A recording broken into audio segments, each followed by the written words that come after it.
We're back. Well, I am, at least for now. So first off, thank you to everyone who signed up through Patreon last week. It really means a lot that you feel comfortable to support my jiu-jitsu and support what I'm doing here. I hope you enjoy the extra content.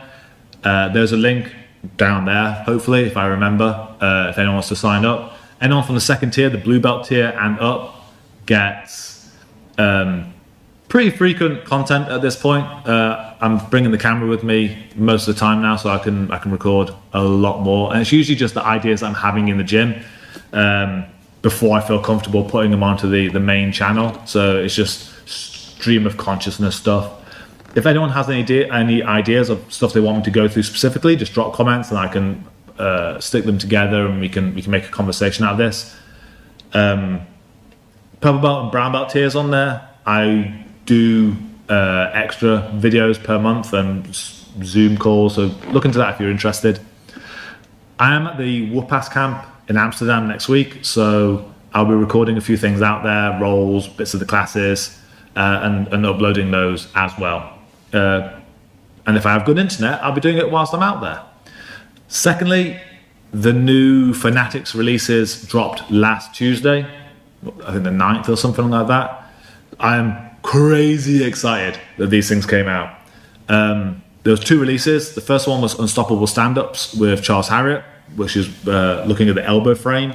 And he came to the gym recently and it is nigh on impossible to hold that man down, which I'll be going to quite a lot in some future recordings especially. Secondly, we had the second release, which is my personal one, How to Learn Jiu-Jitsu, which is essentially looking at how would you reapproach Jiu-Jitsu differently to be more efficient, and thinking of it that way, how you could change your training now to become more efficient and break plateaus in your training. I'm very curious if anyone's already got it, what your feedback is. If anyone has any questions on it, send them across. I'll be making a lot more videos.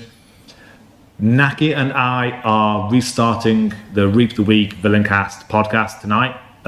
So that'll be out hopefully tomorrow. So it'll be a Tuesday thing, maybe. Monday, Tuesday, we'll be releasing that.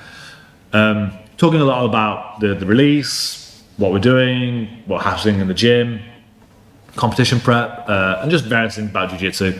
So if you're interested in that, get listening. It's going to be available pretty much through every normal place you can find podcasts.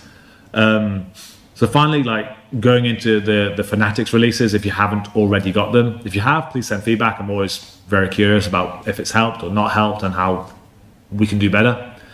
But I am so excited. It's like adopting what I did in that release and only teaching framing, getting up, being on top, and forgetting submissions for quite a while now, at the beginning of your jiu-jitsu career, seems to create a better fundamental platform to then learn off in the future.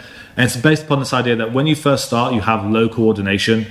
Like asking someone to play guard when they barely use their bodies seems a bit unfair. And it makes them conditioned to go to their back easier, when in fact, being on top is safer.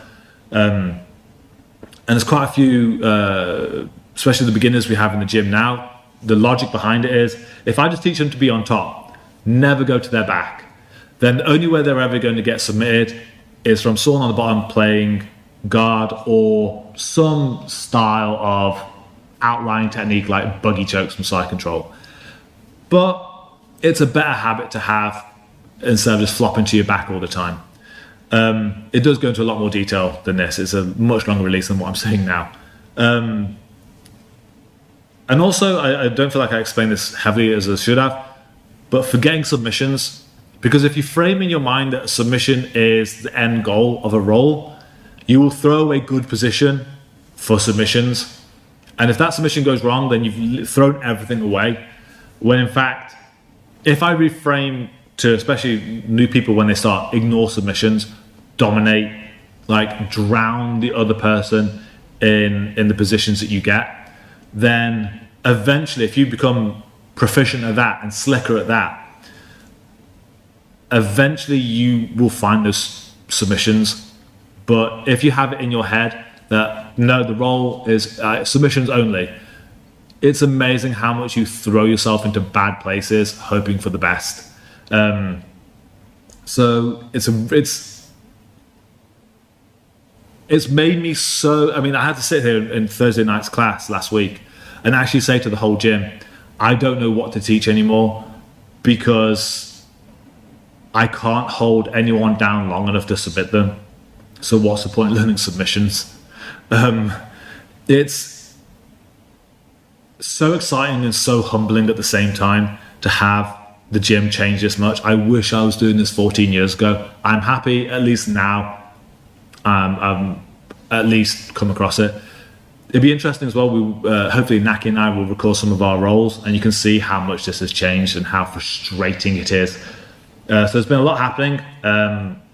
Expect a lot more releases on the YouTube channel talking about Fanatics and all the stuff we've been working on, and expect loads of just random bits of training ideas appearing on the Patreon. But thank you for sticking around, and hopefully I'll see you across Europe. I'm going to America to the Globetrotters main camp in a couple of weeks. I think there's words of Tokyo, maybe, and Georgia, and anywhere else anyone wants me, just send me an email and I'll pack my bags. But yeah, thank you for your time.